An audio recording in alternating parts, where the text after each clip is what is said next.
الأكوان العظيمة تبارككم أخواني وأخواتي بركات أبدية، تمتلئ حياتكم بالسلام والأمان والخير والأفراح الأبدية. مقدمة إلى ما يسمى بالسكيلر ويفز، الموجات التي تنقلك إلى أعماق الأكوان. نتناول أيضا في هذه الحلقة بعض الأخبار الكونية مثل تحرر المريخ. شباب مقبلين على حياة عظيمة، الحياة الكونية، الحضارة البشرية تنتقل إلى أبعاد الضوء. عوائلنا الكونية تقوم الآن بملء الأرض بترددات فرح وسلام. في كل بيت وفي كل شارع وفي كل قرية ومدينة وفي أعماق الأرض هناك موجات من الفرح والسلام والهدوء والحب تعم أرجاء الأرض. في العراق ومصر والخليج ودول شرقية أخرى بدأت تنتشر بكثرة حقيقة دراسات علوم الوعي وعلوم الكائنات الكونية والعلوم الروحية،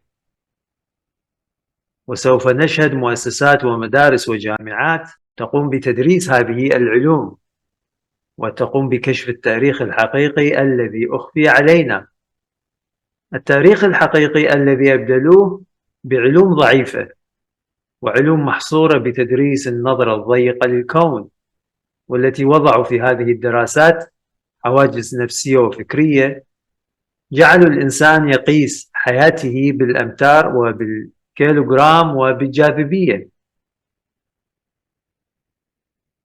صوروا في ناسا، عملوا أفلام ووثائقيات تصويرات هي استوديوهات أرضية، أتوا بممثلين وألبسوهم بدلات فضائية وعملوا تمثيلية الجاذبية على أساس أنهم في الفضاء في مركبة فضائية خارج الأرض يحلقون وبما يسموها بمقاومات الجاذبية. هذه كلها معمولة في استوديوهات أرضية.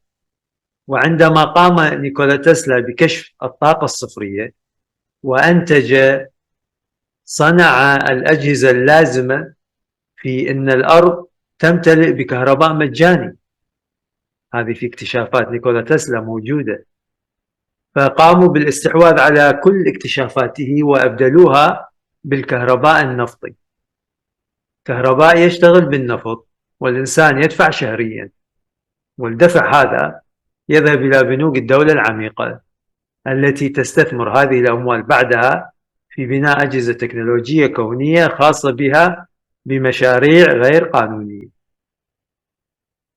منها صناعة مركبات كونية مزورة بصناعة بشرية. فهو هذا كان المشروع في السابق، لكن أيضا هو انكشف هذا المشروع وفشل. هم كانوا يريدون أن يطلقوا هذه المركبات في الجو في سماء الأرض بحجة أن الأرض تواجه غزو فضائي، وكرر هذا ما نجح المشروع، فشل. تحدث كثيرا حول هذا الموضوع الدكتور ستيفن غرير، وله وثائقيات وكتب ومؤتمرات وندوات حول هذا الموضوع، وآخر مؤتمر شباب له هو مؤتمر 2023. نقول أيضا في حين أن مسلسلات ستار تريك الفضائية تكشف، بل غاية المخرج من هذه المسلسلات أن يوضح للناس ولو بصورة غير مباشرة أن حقيقة حياتنا ليست بالأمتار ولا بالكيلوغرام ولا بالجاذبية، وإنما حياتنا طبيعتها طاقة ضوئية تنتقل من نقطة، الإنسان نقصد ينتقل من نقطة إلى نقطة أخرى في أبعاد الأكوان آنيا فوق محددات الزمن والجاذبية والكيلوغرام.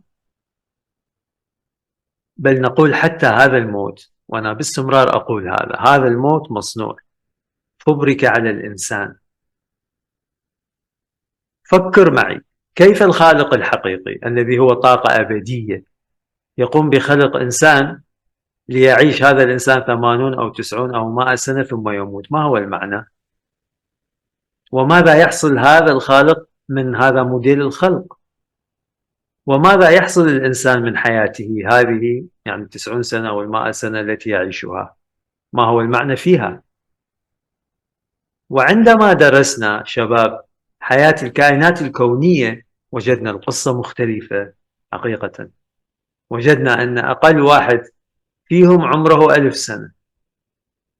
راجعوا حلقات ومناقشات الكائنات الكونية من كوكب كلاريون والتي اتصلت بترومان بثروم. أعمارهم هناك شعوب هذا الكوكب الواحد فيهم 1000 سنة. هذا ما عدا كائنات الأندروميدان والتي أعمارهم أقل واحد فيهم هو 3000 سنة. وهناك كائنات أعمارهم 100,000 سنة حقيقة، وهناك كائنات أعمارهم 1,000,000 سنة، وهناك كائنات أعمارهم بليون سنة، وهناك كائنات أعمارهم مئات البلايين. نعم هكذا. حتى فكر معي أخي وأختي، ما هو معنى أن شخص يصلي ويعطي الإله ذو الطاقة الأبدية مكون بلايين أو حتى نقول تريليونات من الأكوان الغير منتهية؟ فما معنى أن الإنسان يعطيه صلاة 5 دقائق؟ ماذا يستفاد هذا الخالق منها؟ وأنا أتحدى كل شخص يقرأ هذا السطر أو هذه الأسطر التالية. نفترض هناك 10 مليون نملة، نفترض، وهذه المجاميع من النمل هي تبدأ تراك، يعني ترى إنسان، تمام؟ بالنسبة للنمل يعتبرون الإنسان ممكن خالق بسبب ضخامته، طوله. فهذه المجاميع من النمل تبدأ تعتقد أنك خالق لها، ثم تبدأ أنت تراها تسجد لك. هل أنت تفرح؟ هل أنت تشعر بالفخر؟ فكر بهذا.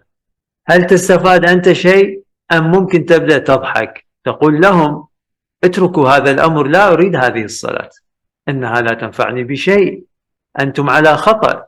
وتقول لهم اذهبوا وابحثوا عن عمل آخر وانشغلوا به بدلا من الصلاة والخضوع والسجود إليه. هذا لا يفيدكم ولا يفيدني بشيء.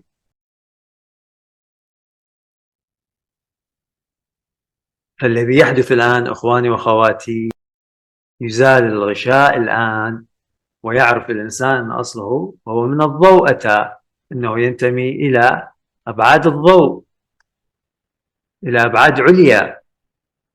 تتعرف الناس أكثر على أن كائنات كونية، وهذه الكائنات الكونية بالمناسبة هي عوائلنا الكونية تريد إرجاعنا إلى أصولنا الكونية.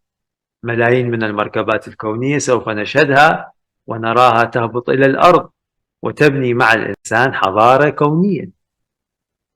وأيضا سوف نرى من العراق ومصر والخليج ودول أخرى، سوف نشهد انطلاق مركبات كونية إلى المريخ والزهرة وزحل، بل حتى إلى مجرات أخرى.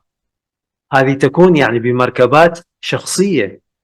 نعم، مركبات شخصية مصممة في الاستخدام الشخصي. فكما كل شخص الآن لديه موبايل فون، يصبح لدى الإنسان مركبة كونية يسافر فيها إلى أعماق الأكوان. لماذا نقول هذا؟ ما هو السبب؟ لأن طبيعة حياتنا شباب هي طبيعة كونية. الDNA الذي فينا هو DNA كوني. أنت لك القابلية على السفر الكوني والانتقال إلى أبعاد عليا آنيا فوق محددات الزمن حقيقة. عليك يا أخي ويا أختي أن تعيش الفرح وأن ترى النجاح والسلام في حياتك.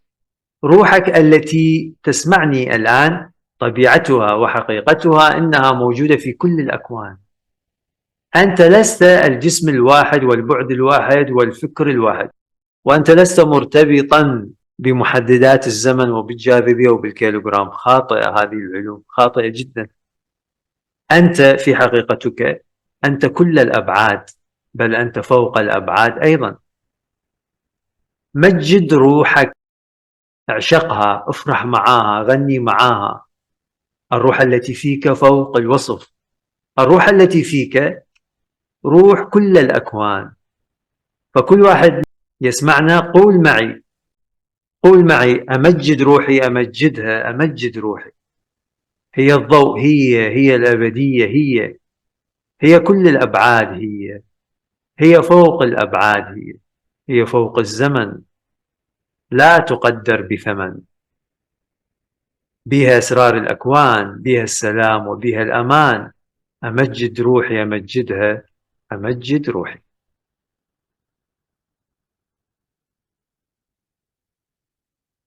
السكيلر ويفز. في مؤتمر أو ندوة للدكتور ستيفن جرير 2023 يستضيف فيها مجموعة من مختلف الشخصيات، وقسم منهم وضح تجاربه وخبراته في العلوم والأمور الكونية. واستضاف في المؤتمر الدكتور بهمان زهوري، والدكتور بهمان زهوري لديه خبرة في هذه الطاقة الصفرية والسكيلر ويفز. فوضح في المؤتمر طبيعتها، خصائصها، وله كتاب حول هذه الموجات، هذا أمامكم. اسم الكتاب التطبيقات المستمدة من طاقة موجة السكيلر، باللغة الإنجليزية سكيلر ويف دريفن انرجي ابليكيشنز، هذا الكتاب. تمام. يوضح في المؤتمر مثلا، يقول إن هذه الموجات اكتشفها أيضا نيكولا تسلا. أنا أريد أن أقول شبابنا، هذه الموجات هي الطاقة الصفرية، أو هي أساس ومبادئ الطاقة الصفرية التي تحدث حولها نيكولا تسلا. وأشارككم كتاب مهم حقيقة موجود بالإنترنت، تستطيعون تحميله، وراح نقرأ جزء مهم من هذا الكتاب. أكتب هذه. يوضح مبادئ هذه الطاقة والأجهزة المستخدمة فيها. فهذا هو الكتاب The Manual of Free Energy، كتاب مهم حقيقة.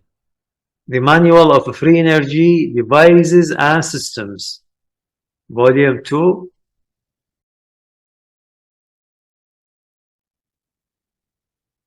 وهؤلاء هم عباقرة ومكتشفين هذه الطاقة الكونية وتطبيقاتها. هذا من الكتاب بالمناسبة.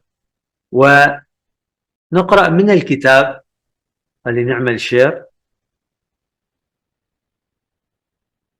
هذه الطاقة الصفرية شبابنا، هنا أنا، هي لها التسميات الأولى. في الهندية تسمى البرانا. تمام. أنا هنا، ودكتور ويلهام رايك أو ريك أعتقد هكذا يسميها الأورغون.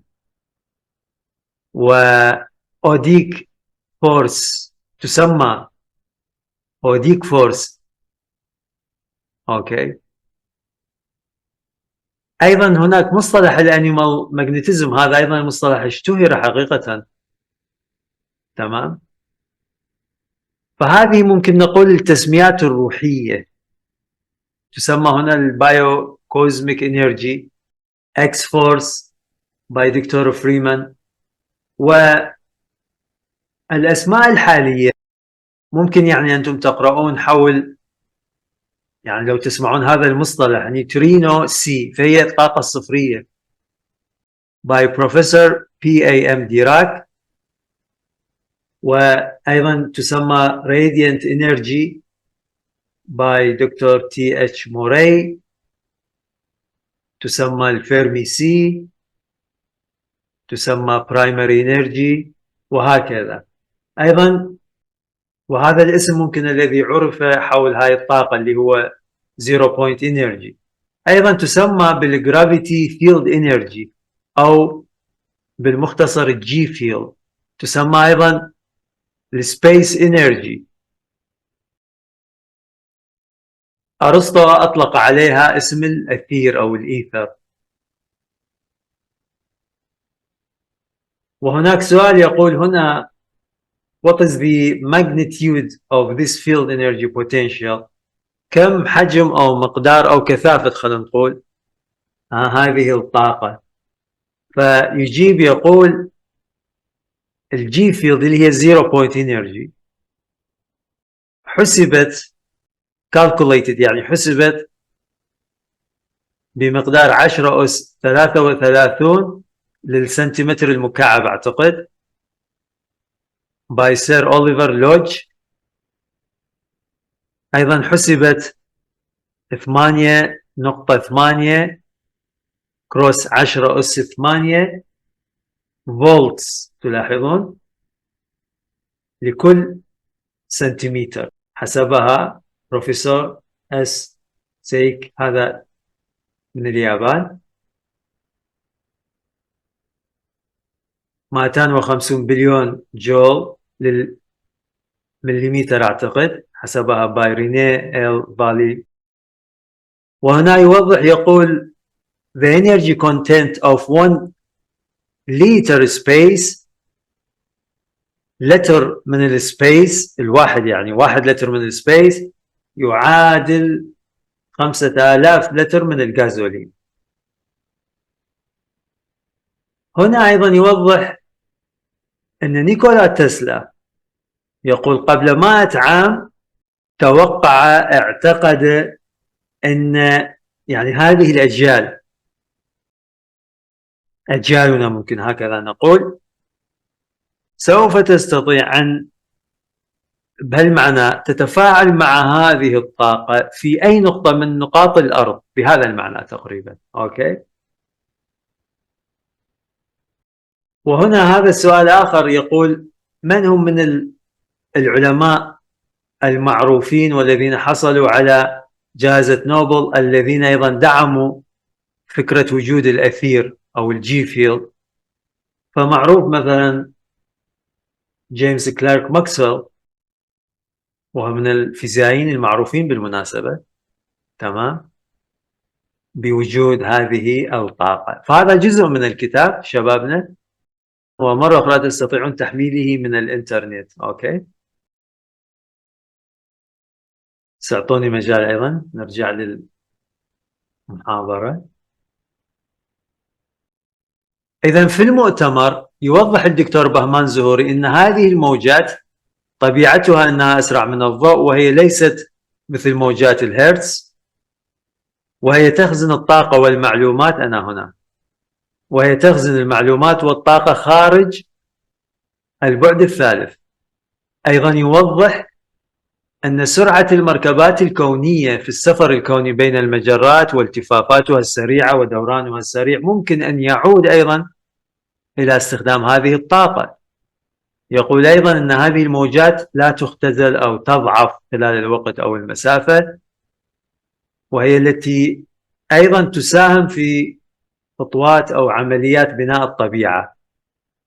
يقول أيضا هذا بالمؤتمر هناك رأي، وهذا الرأي معتمدا على ما يقوله عالم ألماني، والذي يوضح أن هذه الموجات موجودة في الدي ان اي وفي الأفكار.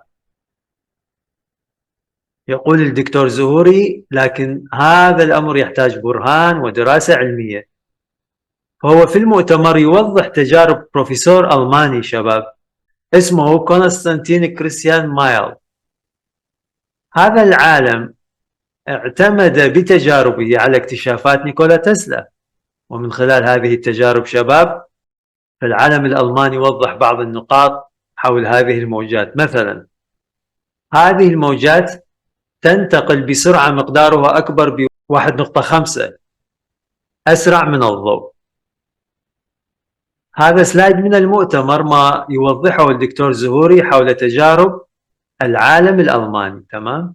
فهذه الصورة هو جهاز أو مجموعة من الأجهزة ابتكرها أو صنعها العالم الألماني معتمدا على اكتشافات نيكولا تسلا المستخدمة في تجارب السكيلر ويفز. هذه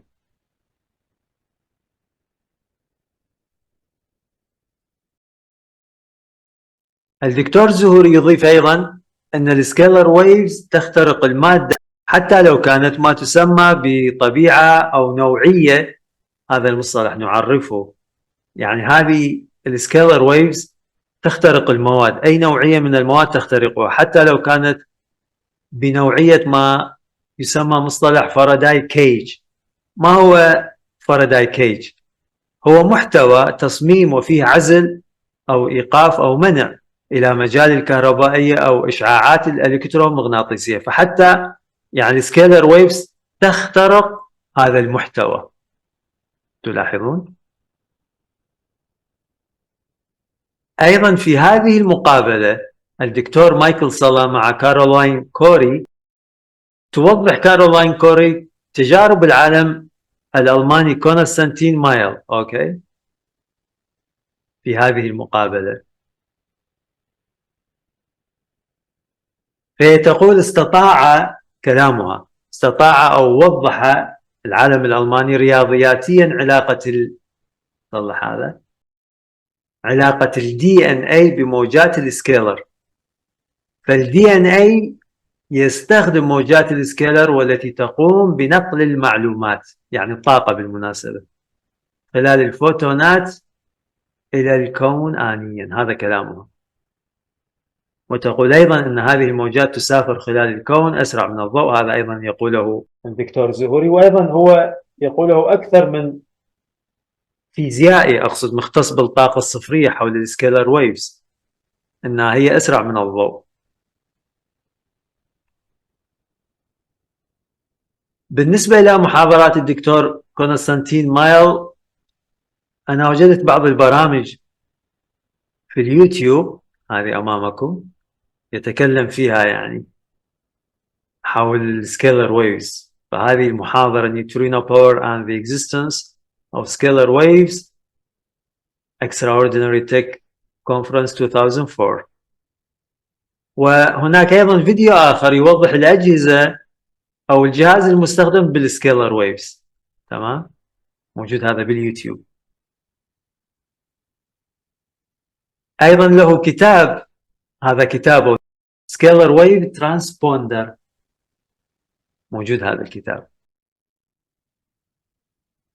وضحنا هذا بالبداية بس نقرأه مرة أخرى. فهذه الموجات هي الاسم الجديد إلى الطاقة الكونية والتي تسمى الطاقة الصفرية، تسمى الأثير، يعني أعطي لها الاسم الجديد سكيلر ويفز. هذه الطاقة غير مرتبطة بالزمن، ليست موقعية، ليست من البعد الثالث. والدي ان اي شبابنا كأنه يسحب أو يتحد مع معلومات فوق البعد الثالث حقيقة يعني أوكي. يعني أنت اللي تسمعني، اللي هي روحك كل الأكوان بهذا المعنى. فأنت تتصل بأعماق الأكوان آنيا فوق الزمن، هو هذا المعنى.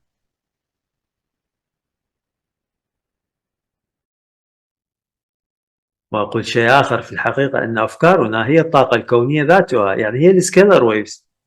فبالصورة العلمية أنت تنتج، نعم، تنتج سكيلر ويفز. وبالبناء الإيجابي أنت تخلق ظروف أو فرص عظيمة. فالذي يحدث بالبناء الإيجابي وبالصلاة العلمية أنك تفعل هذه الطاقة الكونية. أجسامنا هي سكيلر ويفز، بل نقول كل شيء هو طاقة. ملاحظة، عندما تسمعون أو تقرون حول السكيلر ويفز هناك مصطلح دائما مقترن بها اللي هو اسمه هكذا، في بعض الأحيان يلفظ longitudinal ومرات يلفظوه بالجي longitudinal wave. ما هو المعنى؟ بمعنى أن المادة الناقلة، الذرات يعني بالمناسبة، تتحرك أو تهتز بنفس اتجاه أو بالتوازي مع حركة الموجة، مع أيضا هناك توسع وانكماش المادة الناقلة أثناء الاهتزاز، نقصد النقل يعني. فنوضح يعني هذه الصفة بالرسم شبابنا. أيضا نعمل شير. فهذه هي الموجة، صفاتها تسمى longitudinal أو تلفظ longitudinal. فلو تشاهدون النقل، يعني نقل المعلومات، الطاقة عندما لاحظوا الطاقة عندما تنتقل فالذرات كأنه تنتقل بالتوازي مع انكماش أو توسع بالمادة الناقلة. يعني الذرات، ننتبه الآن، الذرات هي تكون في مكانها تتوسع وتنكمش بهالمعنى، وعن طريق التوسع والانكماش الطاقة تنتقل. كما يعني بالتوضيح يعني مشابه نقل الطاقة، مشابه لحركة هذا السلينكي سبرينج. اوكي، فالسلينكي سبرينج أكرر معلش، هو يعني هو هذا الانكماش والتوسع بالسبرينج يؤدي إلى نقل الطاقة بهذا المعنى.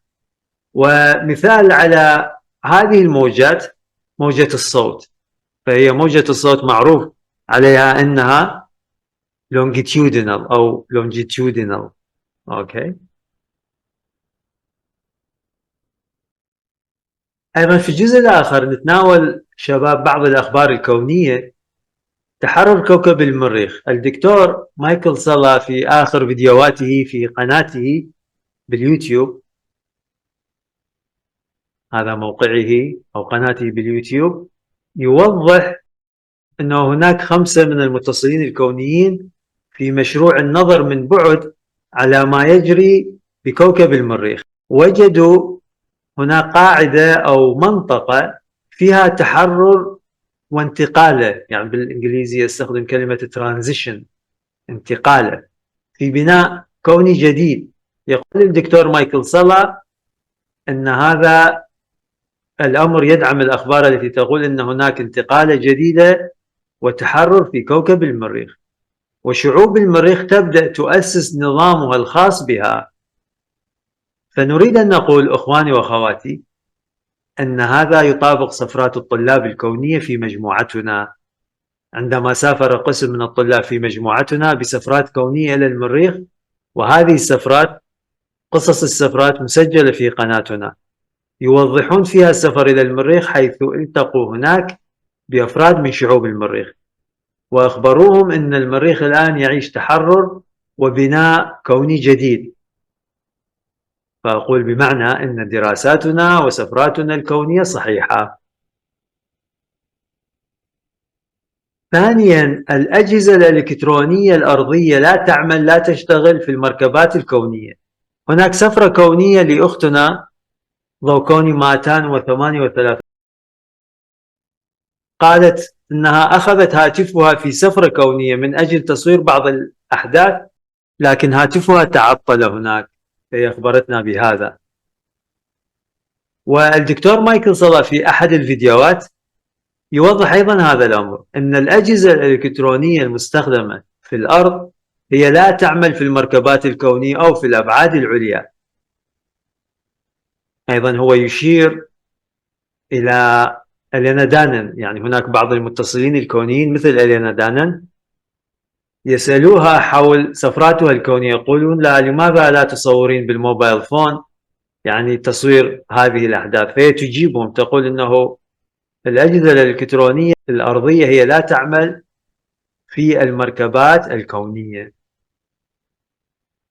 إذن الفيديوهات التي تشاهدوها شبابنا، الفيديو الأول محاضرة الدكتور بهمان زهوري حول موجات السكيلر. الفيديو الثاني الدكتور مايكل سالا مقطع من مقابلة مع كارولاين كوري تناقش فيه موجات السكيلر. والفيديو الثالث الدكتور مايكل سالا مقطع من فيديو يوضح فيه اتصالات 5 أشخاص ومناقشة موضوع تحرر المريخ. والفيديو الرابع الدكتور مايكل سالا مقطع من فيديو يناقش فيه عدم عمل الأجهزة الإلكترونية الأرضية في المركبات الكونية. الكون العظيم يبارككم ويحفظكم جميعا أخواني وأخواتي أينما تكونوا.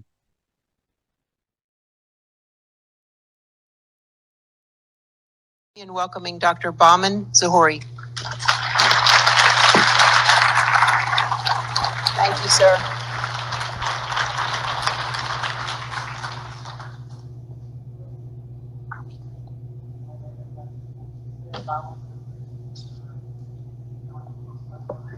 Okay, hold on. Dr. Zahori?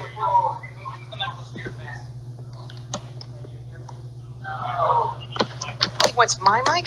You don't have him mic'd? Okay, evidently you are not mic'd, so you will have to have him. All right. Okay, sounds good. Everybody can hear me now?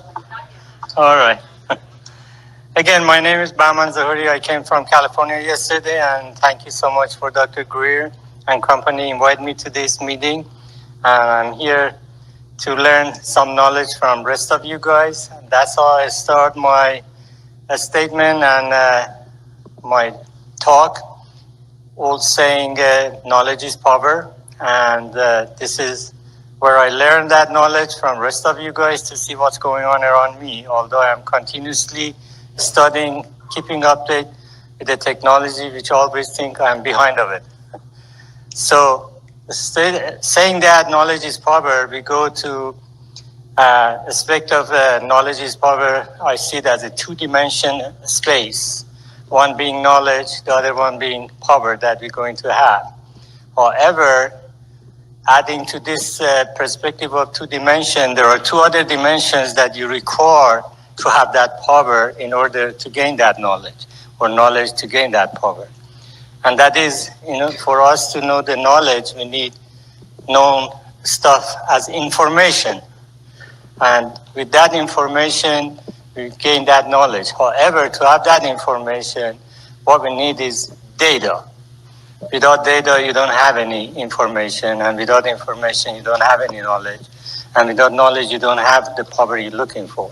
So I looked at it as a four-dimensional space. If you're looking at Euclidean space or four-dimensional or Cartesian space, that's how I see that perspective. Anyway, one of the ideas that I'm going to present here, I am myself as a scientist, firm believer of UFO, but since I haven't seen it and I don't have that data in me, therefore I don't have that information to relay and have the knowledge and power to express what's all about. But I am firm believer of it because I believe our galaxy is not just us. There got to be some other folks with better knowledge, better information, and better technology. Although we are on edge of learning more and more technology with artificial systems that is coming. Why I call it, by the way, artificial systems, is there are two other components of it known as machine learning and deep learning, and without those two subsystem, AI wouldn't exist by itself. So the knowledge that I'm going to bring with me to you guys is known as a scalar wave. And I don't know how familiar some of you folks are with a scalar wave, but is a new approach of physics, which is some sort of out of traditional understanding of physics, particularly this wave as a scalar wave is sort of a contradicting Maxwell equation. To me, is not contradicting. It's a complement to Maxwell equation. So out of 26 Maxwell equations that exist, he reduced it to total of 4, and one of them happened to be Ampere-Maxwell equations that scalar wave can be driven from it. And there was a book that I wrote, and it was there. And you saw that the first slide. Describing all the waves in different perspectives and understand any differences between each is presented in this PowerPoint presentation. And I am not going to go through all reading stuff about it, but some of the waves are known, like a wind, like droplet into the water, creating wave. Those are typical scenario that we're facing each day and we're observing. Next slide, please. And radio wave, X-rays, and other kind of a wave that we are familiar with, such as microwave, infrared, they're all well known and we know it. None of these things are in a characteristic of a scalar wave, but is very similar behavior as it comes to electromagnetic wave and understanding of wave from both Maxwell and electromagnetic field, and also electrodynamic that we are facing, describing these waves. Next, please. In vector versus a scalar, that most of the waves are in a vector form. A scalar, as it says, quantity or phenomena that exhibits magnitude only, typically a numerical value. And based on no specific direction when it comes to mass, volume, speed, time, and energy density, or example of scalars that is different than other waves that we are familiar with. Next, please. This is a typical wave that characteristic of it shows, and we are all familiar with it, and easily can be solved by simple partial differential equation, not getting too fancy in mathematics, but in general, that's how you can solve it. There is an amplitude, there is a crest, and there is a motion to it that can describe a wave. Next, please. And mechanical wave, as you can see, has some sort of a longitudinal wave, as well as also transverse wave that we can easily plot it and see it on any oscilloscope machine. Next, please. Example of mechanical waves are similarly, you can see depicted, and you can see there are really nothing extraordinary information about them. We all are familiar with it. Next, please. Sound wave that is broken here by F18 and has a nice sound barrier broken by this fighter. That's a good example of, again, longitudinal and typical sound barrier that we're breaking during supersonic speed that we can break with airplane. Electromagnetic wave that is also presentation of present Ampere-Maxwell equation that we are familiar with, versus how we can solve this equation in order to demonstrate a scalar wave and give a meaning to it. Next, please. These are typical boundary of the waves from radio all the way to gamma rays, that each one have their own spectrum that you can see and plotted here and depicted as well going forward. Next, please. Again, more aspect of it. Next, please.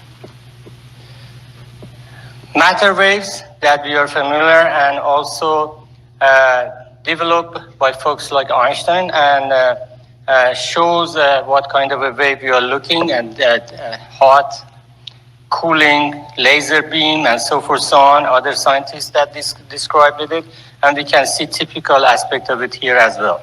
Next, please. Now it comes to a scalar wave.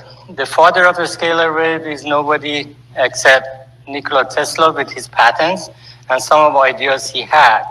However, from aspect of presenting this beyond just example that you typically see it in his depiction in his laboratory, he didn't have the right equation to present his scalar wave, but he had enough experimental demonstration that showed us a scalar wave is different than Hertzian wave that we are aware of it, like those other waves that I showed you at the beginning of the slides.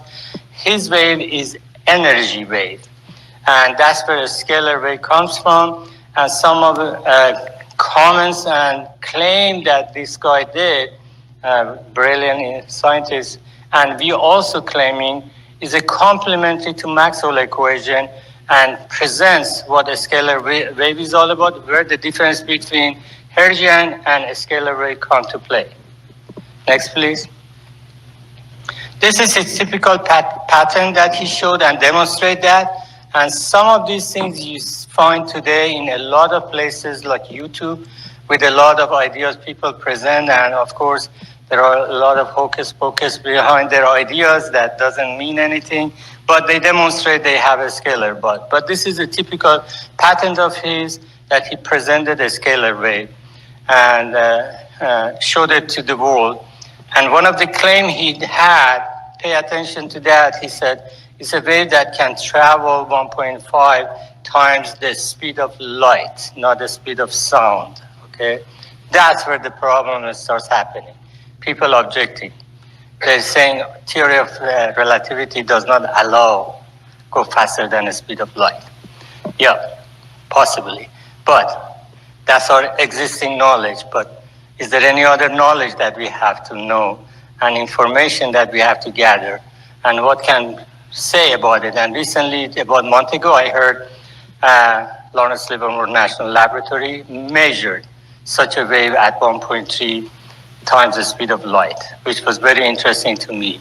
And of course, one Russian scientist named Trongov showed this wave from the bottom of a reactor, light water reactor, and he measured it at 1.3. And also I came across another scientist when I started writing that book of mine about a scalar wave, which is, by the way, the only book exists so far that I know. I claim this also goes beyond the speed of light. He demonstrated that at Los Alamos, and he presented in University of New Mexico about 4 years ago, that I was lucky to listen to his presentation at the source of the beam he created from his antenna that he built at Los Alamos. He measured it at 1.3. So we both agreed that we are on the same path. So he demonstrated theory, experimentally, and I demonstrated mathematically and from the theory perspective. Next, please.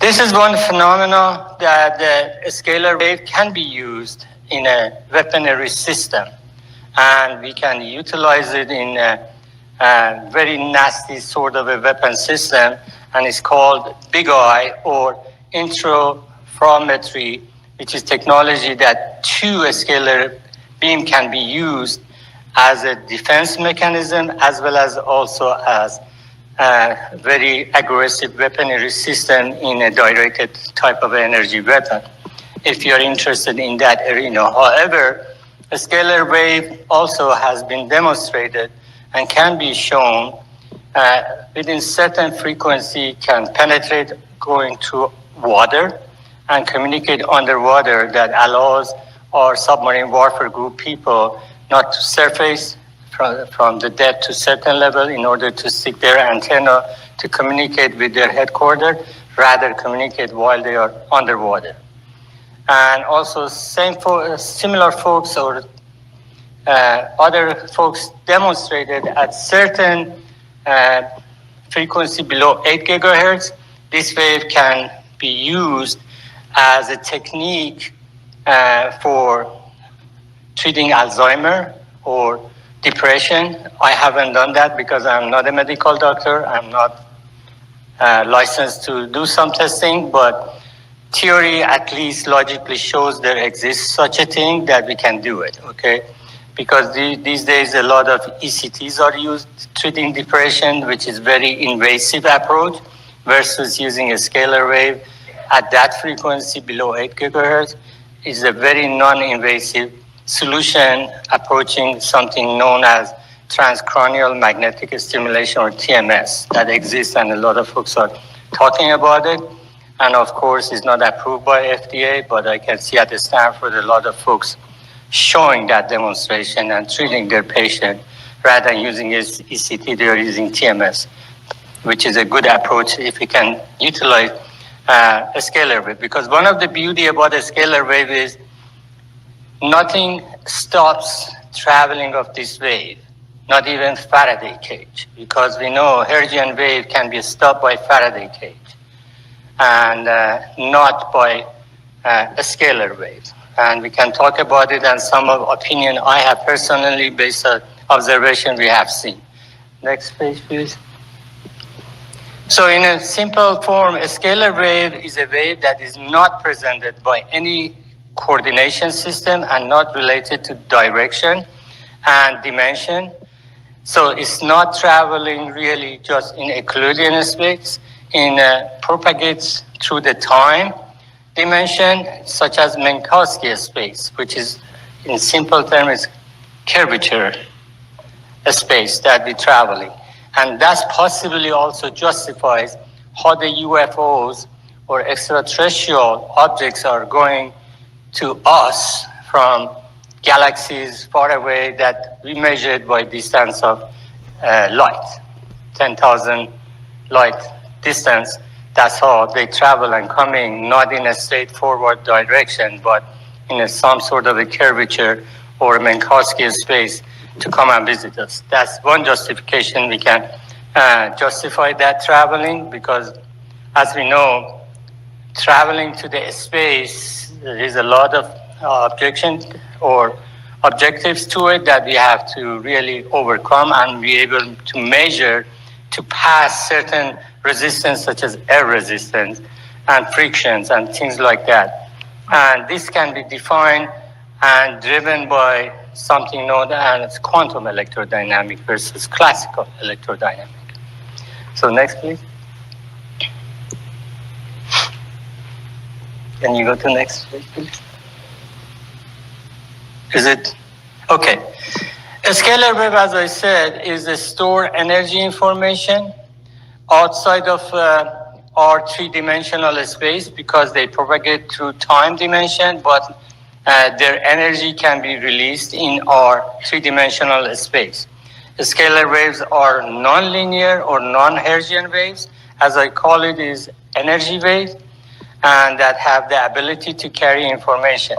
There has been some speculation that the scalar waves can also occur naturally in nature, like in our DNA, although there are some claims by some German scientists that is a good treatment of some diseases, which is not really proven. So some of them, I look at it with some sort of a doubt in it, and I don't go beyond just that they have measured DNA might be generated through DNA, a scalar wave through DNA situation.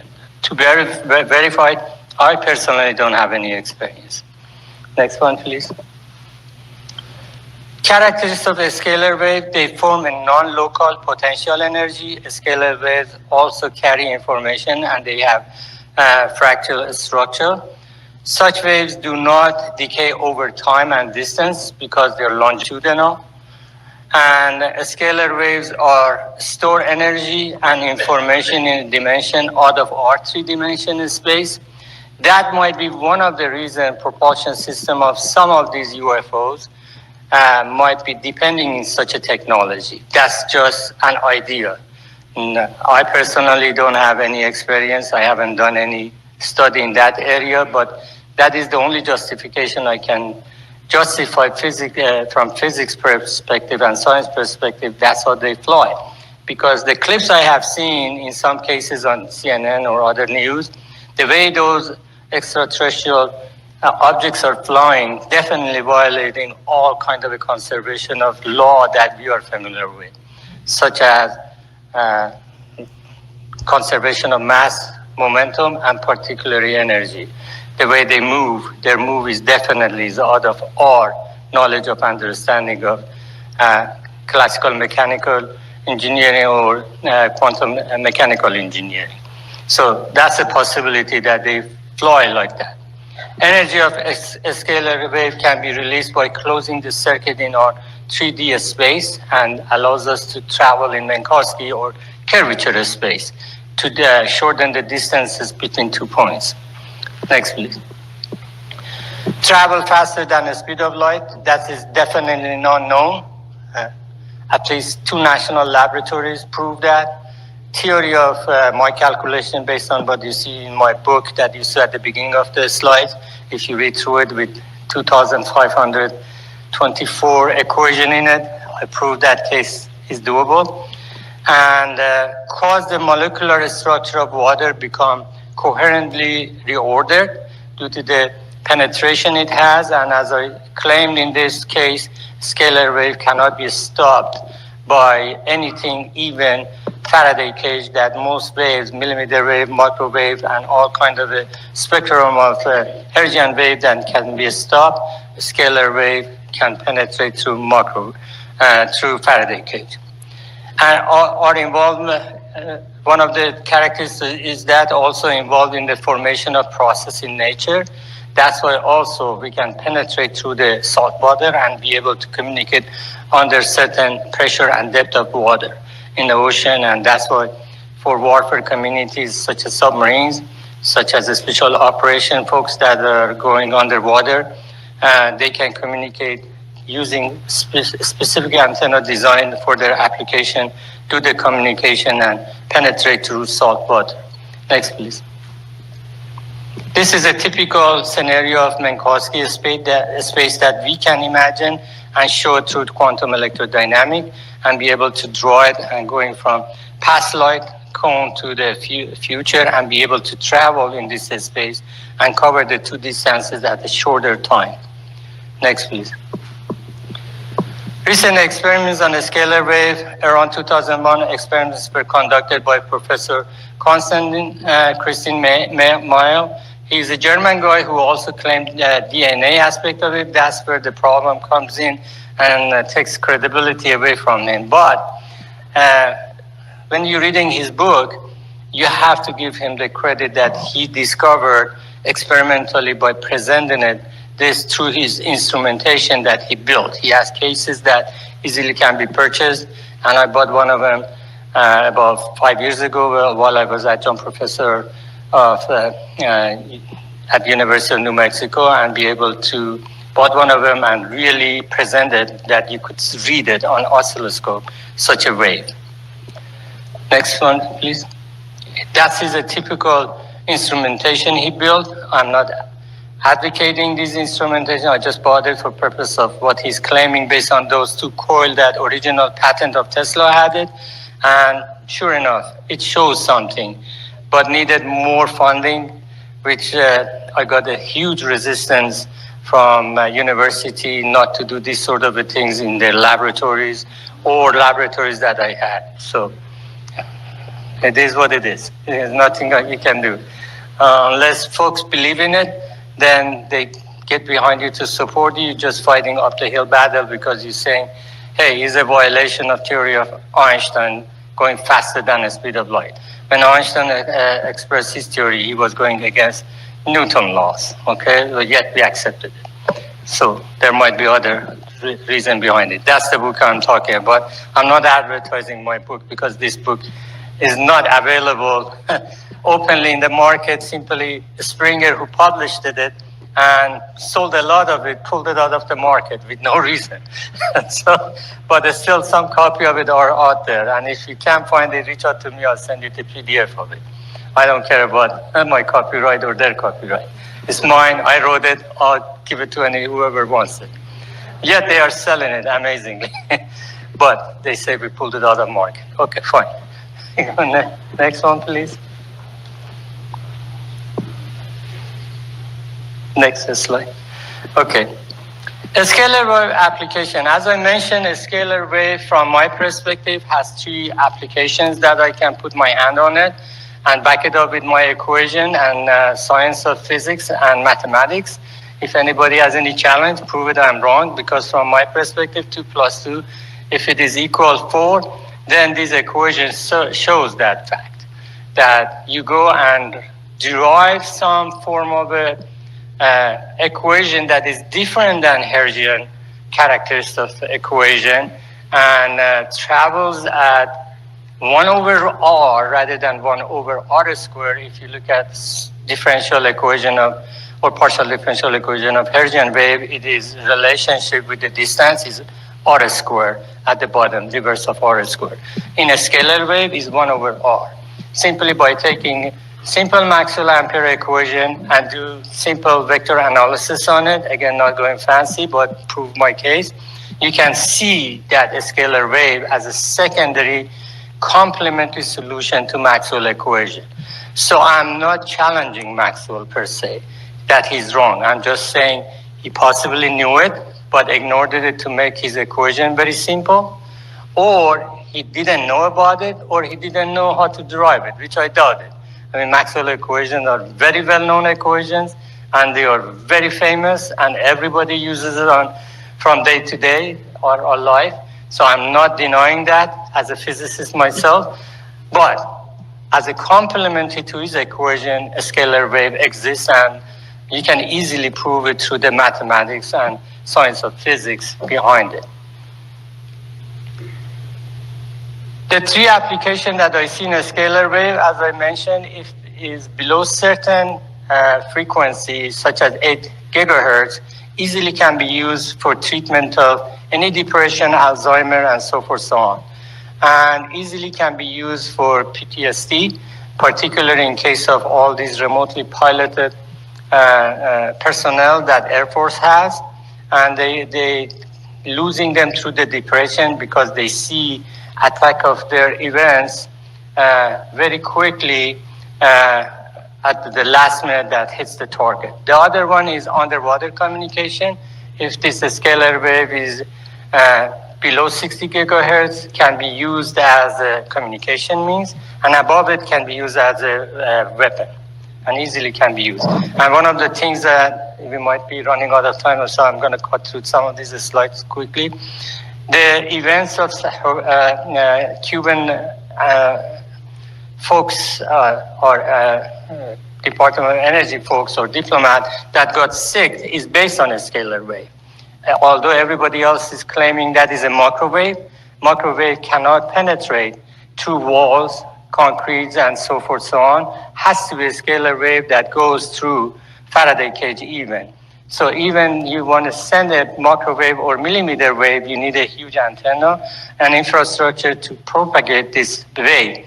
However, a scalar wave does not require such a thing. A simple antenna built on scalar wave technology that the scientists John showed at Los Alamos can be miniaturized very easily and be used for that purpose, okay? And also a scalar wave can travel beyond any technology that laser offers when it comes to high energy weaponry system or high energy directed weapons. A scalar wave has a different characteristic that can go through particularly interferometer technology and attack, and is also a good countermeasure against hypervelocity objects coming at us, because for us to travel at 15 times the speed of sound, you need to break through atmosphere molecules, and for that you need to have a weak plasma in front of objects to be able to travel and overcome the friction that you have in front of you.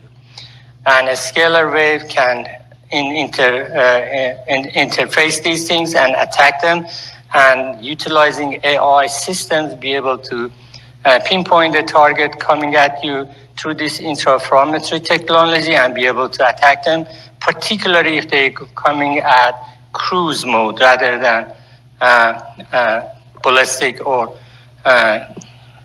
hyper type approach that they have. So a scalar wave has a lot of application, as I said, and that's the third application, and something our defense companies got to look at it and be able to defend against hypervelocity objects coming in. And a scalar wave also penetrates through any weak plasma that these objects creating in front of themselves to travel within air and not having any friction and be able to reach that speed. However, if you send a high power antenna to detect them, first of all, by the time you detect them, it's no longer there, it's gone. Secondly, they get absorbed by that weak plasma or debye shield or plasma shield that they have in front of them, and help them to even enhance their speed faster. Yet a scalar wave bounces back and brings new information to you and says what's going on with that object, and you can tackle it. We can go quickly through these slides so they can see it. This is a typical scenario that is been shown by Tesla, and if you look at the shape that is his hand drawing versus the next slide that can be used as a sort of a strategic defense initiative scenario, you can see the similarity between this and the next slide, please, if you go. Next slide. One more, please. One more. I'm going to go through this and let you guys. One more, please. This one is a scenario that suggests a scalar wave can be used for treating PTSD and depression. That's the sort of a configuration I came up with, and I even applied for a patent to obtain that instrument sitting behind this lady in the picture that can be used dealing with transcranial magnetic stimulation to treat depression. Next slide, please. One more. More. Okay, these are typical hypervelocity curvature that we can see, that the propulsion system we have in our arsenal allows us to go to scramjet and be able to deal with some of those black programs when it comes to airplanes. that our previous speaker talked about, but this is as far as we can go, a scramjet. That doesn't justify how these extraterrestrial objects are flying to our environment, because if you measure into distance with the speed of light, then none of this propulsion system justifies their traveling. They got to have other technology to travel and come to us. And definitely when it comes to our atmosphere, how they break that scenario of friction and not generating enough heat to melt them down, and what kind of a technology or methodology they are using from nanotechnology perspective to resist the heat that we're generating. Our technology doesn't really justify their move either. Next slide, please. This is a typical hypersonic velocity that you can see. And as you can see, the heat generating in front of them can be overcome by having this weak plasma around them and be able to travel at that velocity of 10 or 15 times speed of sound and 15 Mach or 5 Mach or whatever Mach they're traveling at. And next one, please. These are typical scenarios of that. I'll leave these details on the internet that connects to this conference, and you do your own study. I just put it in PowerPoint presentation. Next one, please. Next one. Next one. And these are all physics behind all those hypersonic velocity stuff that if defense folks within this group are involved, they have interest in it, they can look at it. That's all my observation. I don't know what's out there. I don't have access to them, so I don't know. Next one, please. And next one.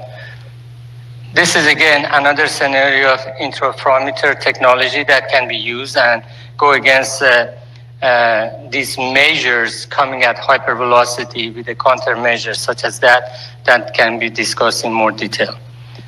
Next one, please. Next. And next. Next one, please.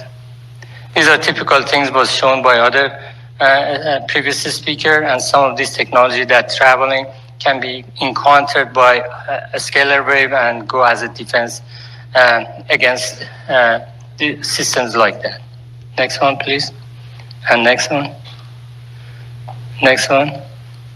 Again, these are all based on how you can set up a scenario to encounter these incoming measures as a countermeasures against them, and using a scalar potential by traveling 1 over r rather than r squared, as I explained it, 1 over r squared versus Hertzian wave and energy wave. Next one, please. Again, these are typical scenarios that shows longitudinal electromagnetic wave, interferometry, and techniques that you can put together in order to defend these incoming hypervelocity objects toward us. Next one, please. And next, I'm sorry, I'm going too fast. Remember this picture. This picture was taken in 1974 with a satellite reconnaissance called KH-11, which was a CIA satellite at that time.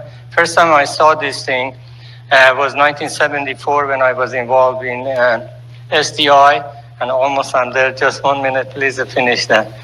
And compare this picture with the one Tesla had, and you can see a similarity between these, yet our industry claimed this is a ground-based laser, which is not the case at all, because ground-based laser has a lot of issues, such as thermal blooming, that cannot really perform and do what this picture shows. This is very similar to what Tesla was talking about, and it's a scalar wave technology that they built it in 1974.